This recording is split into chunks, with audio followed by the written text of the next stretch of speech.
Český rozhlas Dvojka uvádí Láska hory přenáší. Největší sonda do partnerských vztahů u nás. Zhruba polovina manželství u nás skončí rozvodem. Partneři se rozcházejí, mnozí jsou raději single. Jsou ale dvojice, které nerozdělí ani sebevětší krize. A jednu z nich vám dnes představíme. Musím schudnúť a potom vlastne môžeme spolu normálne fungovať. Mne sa proste nejak do života v tom formatívnom období dostalo, že jednoducho keď si tučný a máš na kila navyše, tak si proste nula. Že buď to vyjde, alebo proste nebudem vedieť ďalej žiť. Vzťah postavený na tom, že niekto si myslí, že má právo na to, aby ten druhý proste nejak fungoval. Ten vzťah nevydrží, to nie sú dobré základy. Vlastne Pepsová rodina ma vyliečila láskou. Láska hory přenáší. O párech, které spolu vydrželi. O lidech, kteří to nevzdali. Největší sonda do partnerských vztahů v Česku. Veronika a Petr, přezdívaný Pepso, jsou spolu 5,5 roku. Po 4 letech vztahu se vzali a přestěhovali ze Slovenska na Moravu do okolí Brna. Vystudovaného 37letého psychologa Pepsa živí poradenství v biznisu, 25letá Veronika je žena v domácnosti. Jejich příběh začal, když si Veronika chtěla zkrátit dlouhou cestu vlakem klikáním do online seznamovací aplikace. Ja som tam mala založený účet dosť dlho, ale netrávila som tam veľa času, keďže mi prišlo, že tí chlapi sú tam veľmi takí neúplne originálni a moc ma to nebavilo. A mala som tam dokopy 50 plus správ, cez ktoré sa mi nechcelo prekopávať. Možno ako nejaký prvý znak osudu beriem to, že zrovna mi Pepso napísal v tom čase, kedy som sa nudila a som zapla ten Tinder asi po 2 mesiacoch. Keby mi napísal Pepso v podstate možno o hodinu, 2 neskôr, tak už sa nikdy k jeho správe nedostanem. Videl som Verčine fotky, povedal som si OK, akože možno trošku príliš mladá na mňa, ale že však uvidíme, čo z toho, tak proste napíšem. Od prvních vyměněných zpráv byli v neustálém kontaktu. Byl zrovna první rok pandemie a sociální vztahy přešly do online prostoru. Od momentu, kedy sme sa ráno zobudili, až do momentu, kedy sme večer šli spať, prebiehalo to aj častokrát aj štýlom, že sme spolu zaspávali cez videohovor. Malo to veľmi rýchly spád. Myslím, že prvé milujem ťa prišlo po nejakých 3 dňoch. Je to tak, akože keby mi to povedal niekto iný, tak ho tiež si vysmejem, že ty nemôžeš po 3 dňoch jednoducho vedieť, či ti niekto sadne, ale viem, že my sme to tak mali. Přesto se dvojice dlouhé měsíce po seznámení nepotkala osobně. Jeden z tých dôvodov bol samozrejme, že bol COVID a nemohli sme sa stretnúť, ale mi to tak trošku aj vyhovovalo, keďže som mala nejaké kilá navyše a Pepso mi stále hovoril, že on chce malé a chudé dievča. A ja som bola presvedčená o tom, že keď sa stretneme naživo z očí do očí, tak že vlastne z toho nikdy nič nebude. Tak ja som sa stále snažila nejakým spôsobom oddelovať to prvé stretnutie, lebo bolo by s ním tak strašne dobre, aj keď to bolo len online, ale bolo to tak strašne dobre a tak strašne príjemné, že som proste o to nechcela prísť. Ja keď som bol malý chlapec, tak som bol malý, tučný a okuliarnatý, čo je vlastne strašne nebezpečná kombinácia pre minimálne na Slovensku, ale asi aj skoro všade pre základnú školu. Hlavne pokiaľ ťa zaujímajú knihy. Toto krát, toto sa rovná, že ťa budú šikanovať, pretože sorry, jednoducho si malý, tučný, divne sa obliekaš a proste máš okuliare a chceš si len čítať knižky a ešte k tomu chodíš proste niekam na husle, tak proste si naozaj akože ľahký cieľ.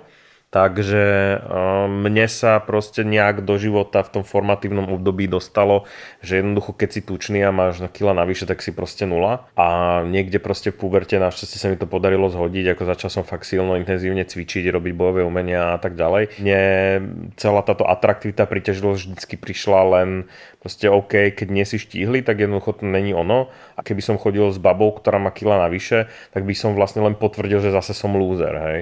Pre moje to ego to jednoducho tak to bolo postavené. Tým, že ma taktiež šikanovali a doma mi vlastne stále omielali, že pokiaľ neschudnem, tak nikdy nikoho nenájdem a budem navždy sama, tak mi to proste prišlo normálne. To proste to tak je. A preto napríklad som si ani nepredávala žiadne fotky s postavou. Na každej fotke som mala len tvár. Pepso v podstate nemohol zistiť, že ako reálne vyzerám. Ja som si vymyslela, že som kvôli covidu v nemocnici a kvôli tomu sa nemôžeme vidieť. Potom som to nejakým spôsobom uhrala na nejaký long covid, ktorý mi vlastne nejakým spôsobom zaťažuje telo, aby som vlastne predĺžovala ten čas, kedy môžeme byť v kontakte. Fyzická blízkost jim ale scházela. No, mne to samozrejme chýbalo, ale ja som zase človek, ktorý si hovorí, že na dobré sa oplatí počkať, tak som si hovoril, že keď už s niekým mám také prepojenie, ako práve s Verčou, takže OK, tak sa vyplatí počkať.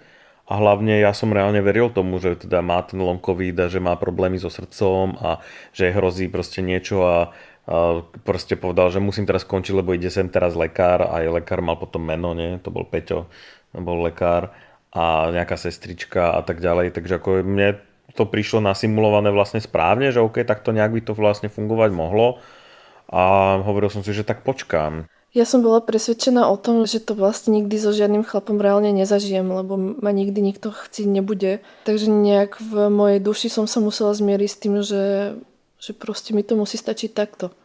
Lebo ak ma akýkoľvek chlap uvidí, tak by mi nikdy v živote pusu nedal. Po 10 měsících vztahu na dálku převzala iniciativu Pepsova rodina. Som sa s mamou bavil na ulici a mama hovorí, no a tá Veronika, tak čo teda? A ja že čo, jak čo? No to už nejak ako dlho, nie? V tej nemocnici. Hovorím, no tak život niekedy chodí, že sú komplikácie. A nezdá sa ti, že nejako niečo, hovorím, tak mi povedz na rovinu, o čo sa jedná. Nechcem sa proste nejak extra o tom baviť, že ja proste Verči dôverujem, na akých základoch mám začať pochybovať, keď zatiaľ nepochybujem, že však doneste mi dôkazy, ale samozrejme tiež už mi to prišlo, že neniesol som to dobre, nespával som vtedy už moc dobre a bol som v strese a celé ako niekde vnútri som vedel, že to nie je v poriadku. Pepsova sestra Lstí pomocí domnělé výhry v soutěži zjistila, kde Veronika s rodiči bydlí a přijela společně se synem do Veroničina domova. V té době si obě ženy spolu vybudovali online veľmi přátelský vztah. Vlastne z tej posádky, ktorá ma prišla prepadnúť, som povedala, že chcem sa vidieť len s Pepsovou sestrou, s Katkou, lebo ona bola stále chápavá a nevedela som si predstaviť, že ma pochopí ktokoľvek iný ako ona. A aj to tak bolo. Proste, keď tam vošla, tak my sme sa hneď objali. Aj napriek tomu, čo všetko som spravila, tak bola tak úžasná a myslím si, že v tom momente mi hneď odpustila a sme sa spoločne rozplakali a potom sme to samozrejme už len riešili spôsobom, že čo spraviť preto, aby sa ten Pepso nehneval a aby sme to nejakým spôsobom zachránili, ale nikdy tam nebola nejaká zášť ani nič podobné. Akože to stretnutie bolo náročné, ale svojím spôsobom bolo pekné. Láska hory přenáší. Největší sonda do partnerských vztahů na Dvojce. Další den přijela Veronika za Pepsem. Bola som neskutočne v brutálnom strese a moje telo tiež absolútne to nezvládalo. A keď sme sa uvideli, tak ja som proste na tom Pepsovi videla, že proste do toho nechce ísť. Že jednak je sklamaný, ale jednak nevyzerám tak, ako to chcel on. Pro Pepsa bylo zásadní i to, že mu Veronika lhala. Viem odpustiť všetko, ale keď mi niekto klame a podvádza ma, tak fakt akože cestou vlak nejde, hej, že tam je tá červená čiara. V podstate ma Pepso zobral do jedného pekného podniku. Tam mi vlastne povedal, že do toho nejde a nech radšej idem domov a že to celé ukončíme a už sa viac proste neuvidíme nikdy. Keď som to vlastne povedal, tak hej, no videl som na Verči, že zhasol posledný plamienok nádeje. Asi vtedy sa to zase vo mne zlomilo. Ja som si to nevedel predstaviť, že by som to proste tomu človeku spravil. Viem, že som bola brutálne zúfalá a naozaj som o neho nechcela prísť, lebo nikdy v živote som sa s nikým necítila tak dobre a nikdy v živote som od nikoho nedostala toľko pochopenia a toľko lásky ako od neho. A bolo to niečo úplne iné, ako som doteraz zažívala. Takže ja som mne hlavou len šlo to, že buď to vyjde, alebo proste nebudem vedieť ďalej žiť. Že vyslovene som mala samovražené myšlienky. Povedal som si, že že na jednej strane racionálne, že OK, tak keby sme išli do nejakého vzťahu, je to niečo úplne iné, než sme si hovorili a bolo by to založené na klamstve a na proste idealizácii niečo, čo nikdy nebolo. Ale dalo by sa to prekopať, dalo by sa si to odmakať a predstavoval som si to ako naozaj, že nový startup s veľmi ťažkým začiatkom, ale ktorý by vyšiel, tak vlastne by to prinieslo vzťah, ktorý by bol akože extrémne pevný, hej? Lebo keď si s niekým prejdeš naozaj takýmito brutálnymi vecami, to ťa jednoducho posilní, hej? To je tá spoločná trauma, naozaj tá vstrebaná, tá vyliečená trauma. Tak z toho môže byť fakt super vzťah. A tá emocionálna časť hovorí, ale veď tebe s ňou celý čas vlastne bolo extrémne dobré, takže jediné, čo ti vadí, je vlastne tá fyzická stránka. A áno, je síce pre teba dôležitá, ale kedy ti v minulosti bolo s niekým až takto dobré, jak s ňou? Že áno, dobre, nežil si s ňou do spoločnej domácnosti. Nebol by si náhodou vlastne hlúpy, keby si tomu nedal tú šancu? Ja som sa ho teda len potom spýtala, že tak teda mám ísť domov. A on, že vieš čo, že tak nie, že tak môžeme spolu straviť ešte pár hodín. Tak teda sme sa nejak dohodli, že spolu stravíme ešte pár hodín a uvidíme. Možno, že ma to naučil práve aj ten biznis, alebo možno práve tá psychologická prax, alebo kombinácia proste obidvoch, že keď urobíš rozhodnutie, stoj si za tým. Takže ja ako náhle som sa rozhodol, že dám tomu šancu, tak proste vo mne to sa prepol jednoducho mod, že tak teraz je to proste moja partnerka, teraz sme spolu a ideme vyskúšať, ako to bude. Ja som sa domov vrátila už len natoľko, aby som si zbalila svoje veci a už som sa vlastne nikdy neodišla. Už vlastne spolu bývame od toho prvého dňa. Ja mám na Pepsovi strašne rada to, aký je chápavý a láskavý. Nielen ku mne, ale ku každému, či ku kolegom, alebo k rodine, alebo častokrát aj k cudziemu človeku. A dokáže byť fakt k ľuďom veľmi dobrý. Ja by som povedal, že ona je ten, kto je ten najláskavejší človek na svete. Ona by sa postarala ešte aj o fakt akože 20,000 ďalších ľudí, keby mohla. Ja si myslím, že my si to tak delíme, že ja mám viacej pochopenia asi a ona má viacej starostlivosti. Mne sa moc nepáči, aký je Pepso bordelár.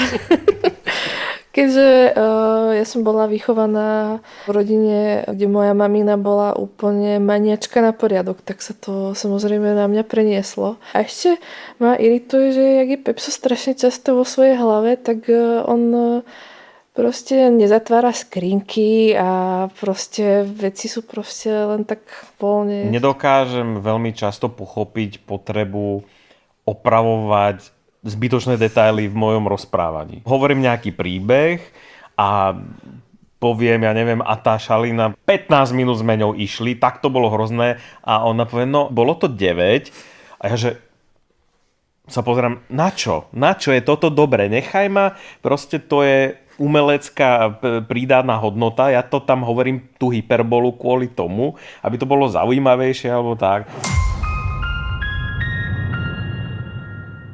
Pepso a Veronika spolu 10 měsíců od seznámení konečně byli i mimo online prostor. Ale nebylo to snadné. Dál oba bojovali s představou, jak by mělo vypadat Veroničino tělo. Bolo to vyslovene nahlas povedané, že musím schudnúť a potom vlastne môžeme spolu normálne fungovať. Zistili sme, že fungovať na základe toho, že dobre, ty zo seba urobíš tú ženu, ktorú si mi slúbila, že ňou budeš a ja za tých okolností som OK byť vo vzťahu, že to vlastne nie je neuveriteľne toxické. To vlastne nepomôže nikomu, ale vtedy nám to prišlo ako správny a férový deal. Nie? Ako keby vám to niekto takto podal obchodnícky, tak asi poviete, že tak to je fér, nie? Však ona mu to slúbila, tak nech mu to dodá, však ako není problém snáď schudnúť, jasné. A zase on na to má plné právo. Lenže vzťah postavený na tom, že niekto si myslí, že má právo na to, aby ten druhý proste nejak fungoval, ten vzťah nevydrží, to nie sú dobré základy a ani ten druhý človek, ani tá verča nemohla proste v rámci takéhoto niečo fungovať, pretože ona si tiež priniesla svoje traumy, svoje problémy a najprv musela vyriešiť tie, až potom sa mohla nejakým spôsobom začať normálne integrovať do života. A to hovorím, aké by len ona mala, ale ja som mal tiež, len som ich nevidel. A ono to v podstate znie veľmi, veľmi jednoducho, že však počítaj si kalórie, cvič, jedz zdravo a schudneš, ale v podstate teraz späť neviem, že pre tak strašne traumatizovaného človeka, ako som bola ja, s dennodennými samovražednými myšlienkami, nebolo možné tieto všetky veci udržať a nebolo možné byť disciplinovaný. Takže to vlastne bol jeden neúspech za druhým a samozrejme, že kvôli tomu vznikli aj nejaké hádky a kým sme neriešili to, ako vyzerám a ako veľmi nás trápia veci, tak bolo všetko dokonalé v podstate. Ale stále sa to tam nejakým spôsobom objavovalo a stále sme sa k tomu nejakým spôsobom vracali. No to proste ideš niekam von a už pri tom 3., 4. pive, keď vieš, že to má 250 kalórií, tak hneď začneš proste sledovať. No tak ona si už dávala teraz 5. a uvedomuje si to, prečo sa nebrzdí a keď sme si povedali, tak jej vôbec nezáleží na tom, čo sme sa bavili a tak ďalej. A to je hrozné, nemôže. Takto proste vzťah nemôže byť. Tak to boli tie momenty, kedy sme začali zisťovať, že to potrebujeme postaviť na nejakých iných hodnotách. Velkou oporou jim celou dobu byla Pepsova rodina. Oni boli extrémne podporujúci, fakt veľmi láskaví, naozaj sa mi snažili od začiatku dať najavo, že ma medzi seba prijali. Samozrejme, že to bolo náročné aj pre nich, ale bolo to od prvého momentu, si myslím, že to bolo pekné a sadla som si s nimi tak, že vlastne Pepsová rodina ma vyliečila láskou. Že vlastne vďaka tomu, koľko lásky mi dali a ako ma prijali, tak ma to nejakým spôsobom vyliečilo.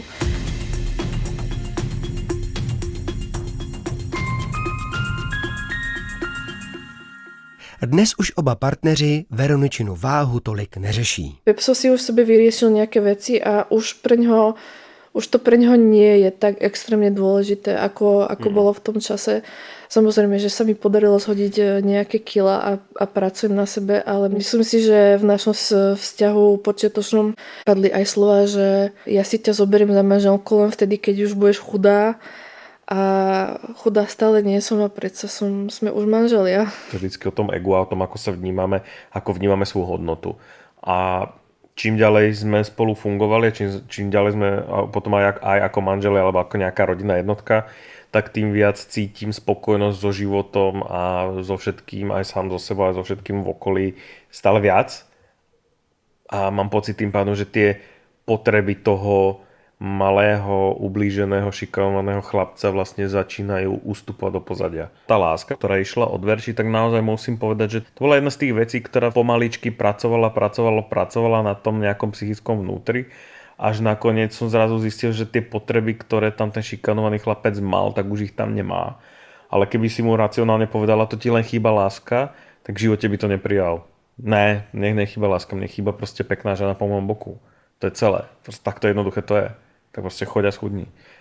Ale nebolo to tak. To je len niečo, čo ti proste hovorí tá trauma vnútri a snaží sa ťa o tom presvedčiť, pretože to je jednoduché riešenie, to je rýchle riešenie a hlavne to je riešenie, ktoré si nevyžaduje teba a tvoju investíciu. To je to najdôležitejšie. Prečo, keď ja som v práve, prečo ja by som do toho mal investovať? Hej, to je to ego, čo ti hovorí. Ale ako náhle som začal reálne dostávať to, čo som reálne potreboval, tak tie potreby začali klesať a prestalo to byť také ostré. To pomohlo. Myslím si, že konkrétnu váhu neriešim. Chcem asi sa len páčiť sama sebe a chcem byť zdravá hlavně. Láska hory přenáší. Největší sonda do partnerských vztahů na Dvojce. Jak moc ovlivňují představy o vzhledu naše vztahy? A čím může být cesta Veroniky a Pepsa inspirativní pro ostatní páry? Slovo má terapeutka Alžběta Chladilová. Řekla bych, že ta situace Veroniky a Pepsa byla vlastně pro ně hodně složitá v tom, že se zamilovali, aniž by se fyzicky osobně potkali. Ten mozek v takovou chvíli vlastně může vytvářet představy o tom, jak ten druhý člověk bude vypadat, jaké to pro mě bude, až se s ním doopravdy uvidím. Potom si myslím, že je vlastně hodně těžké v takovou chvíli, kdy přijde to setkání, tak takovým očekáváním dostát. Fyzický vzhled bývá obecně to první a to nejrychlejší, čeho si na tom druhém člověku všimneme, pokud samozřejmě se potkáme osobně. Na to se navazují různé předsudky, které můžeme mít o lidech, kteří jsou vlastně vnímáni jako fyzicky atraktivní. Můžeme mít představy o tom, že jsou zdravější, úspěšnější. Zároveň ale ta fyzická atraktivita není jenom otázka vzhledu, je to otázka nějakého komplexního působení, který ten člověk má pro nás. Jak voní, jaký má tón hlasu, jak se pohybuje, jak to všechno vlastně hraje i s jeho osobností, jaké má charisma. Vnímaná atraktivita se taky může měnit v čase.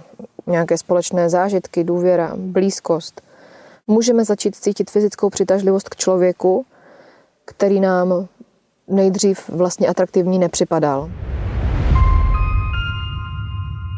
Na vztahu Veroniky a Pepsa mi přijde inspirativní to, jak dovedli ten vztah budovat a přebudovat. To, jak si říkali, na tomhle vztah stát nemůže a začali společně hledat novou cestu, jak to udělat jinak. Z jejich povídání mám dojem, že v sobě dovedli něco uzdravit navzájem, že o tom vlastně mluví oba. Jak Veronika, tak Pepso mají ten zážitek, že díky tomu druhému cítili lásku a přijetí a že je to v životě posunulo a uzdravilo. Často se říká takové to, že nejdřív musí mít člověk rád sám sebe, aby mohl být v kvalitním vztahu s druhým člověkem. Řekla bych, že tím cílem je vlastně přivést pozornost k tomu, že by člověk měl mít dobrý vztah sám se sebou. Ale podle mě to vlastně nefunguje takto jednoduše. Řekla bych, že to mít rád sám sebe a být v kvalitním vztahu s druhým člověkem jde vlastně ruku v ruce, že je to něco, co by mělo probíhat souběžně. A taky, že možná naopak právě díky tomu, že zažijeme lásku a přijetí od druhého člověka, tak můžeme mít víc rádi sami sebe. Řekla bych, že důležité v tom je, aby to bylo oboustranné, aby to nebylo jenom o tom, že ten druhý pořád cítí nějakou moji potřebu, ale že i já dosycuju tu jeho. Láska je pre mňa, keď pri tom druhom človeku môžem byť sama sebou. Kedy sa naozaj nemusím hrať na nič iné a som akceptovaná presne taká, aká som. Láska je byť milovaný za svoje chyby. Viem, že spomínam si na ten moment, kedy som sa rozhodol, že Verča je tá pravá a že skôr či neskôr si ju vezmem za ženu. Bolo to vtedy, keď sme sa bavili, ja som mal mal som moment, kedy som bol k sebe veľmi kritický a bolo mi smutno z toho, aké mám kde chyby. A Verča mi vlastne vtedy naozaj úplne tak úprimne, že som nemal pochybnosti, že to naozaj 100% myslí. Povedala, že naozaj reálne ma miluje a obdivuje proste za to, kto som práve s tými chybami, lebo bez nich by som to nebol ja. A vtedy sa niečo zlomilo, vtedy som pochopil, že hej, že toto je vlastne to, čo spojí tých dvoch ľudí. Že keď naozaj nájdeš toho človeka, ktorý bez výnimky a bez nejakých ďalších vecí a podmienok ťa nielen akceptuje, ale že ťa miluje, že ťa zbožňuje, že proste, že ho priťahuješ aj vďaka tým chybám, tak vlastne je to super. Takže to je za mňa tá láska. Láska hory přenáší. Největší sonda do partnerských vztahů v Česku. Poslouchejte na webu Dvojky, v mobilní aplikaci Můj rozhlas a v dalších podcastových aplikacích.